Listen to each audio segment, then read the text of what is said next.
युवा और जुझारू मंत्री के रूप में श्री अनुराग सिंह ठाकुर इसी माटी के लाल हैं, इसी हिमाचल के लाल हैं। और इसलिए भाइयों बहनों, आप सबसे मैं अपील करूंगा, 12 नवंबर को यह संभव नहीं होता कि चुनाव की प्रक्रिया प्रारंभ होने के बाद कोई प्रत्याशी घर घर जाकर के एक एक व्यक्ति तक मिल ले। उसके लिए कम से कम 1 वर्ष का समय चाहिए होता है और चुनाव की प्रक्रिया के बाद मात्र 14 दिन का समय रहता है। और इसलिए आप सबको डॉक्टर राजीव सहजल बनना पड़ेगा। सभी सहमत हैं? सभी सहमत हैं? भाइयों बहनों, मैं आप सबसे अपील करूंगा, सभी लोग डॉक्टर राजीव सहजल बनकर के 12 नवंबर तक, उससे पहले ही एक एक घर में जाकर के, हर घर में दस्तक देकर के उन सभी लोगों को मतदान करने के लिए अभी से प्रेरित करिए। और मतदान करने के लिए पहले प्रेरित करिए और फिर भारतीय जनता पार्टी के कमल चुनाव चिन्ह की तरफ आकर्षित करिए कि कमल चुनाव चिन्ह पर ही वोट देना है। भारतीय जनता पार्टी बढ़ेगी, देश बढ़ेगा। आज ये साबित हो चुका है।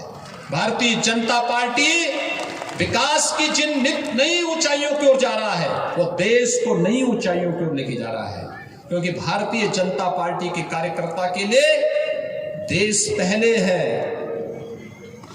भारतीय जनता पार्टी का संकल्प ही है देश पहले, पार्टी फिर और स्वयं अंत में। देश के हित में, देश की सुरक्षा के लिए, देश की विकास और समृद्धि के लिए, आम जन को विकास की सुविधाओं का लाभ मिल सके, जन सुविधाओं का लाभ मिल सके, इसके लिए आवश्यक है भारतीय जनता पार्टी की डबल इंजन की सरकार हिमाचल में फिर से बने। इसके लिए डॉक्टर राजीव सहजल को भारी बहुमत के साथ चुनाव जिता करके भेजेंगे, भारी बहुमत के साथ चुनाव जिता करके भेजेंगे। और कसौली को इस बार चौका लगाने का एक अवसर मिलना चाहिए आपको। भारतीय जनता पार्टी का चौका यहां पर डॉक्टर राजीव सहजल के नेतृत्व में लगे। यह अपील आप सबसे करते हुए, आप सबसे ये कहूंगा, 12 नवंबर को कमल चुनाव चिन्ह पर डॉक्टर राजीव सहजल को भारी बहुमत से विजयी बना करके भेजेंगे। दोनों हाथ ला करके मेरे साथ बोलेंगे, भारत माता की, भारत माता की, भारत माता की जय श्री राम, जय जय श्री राम।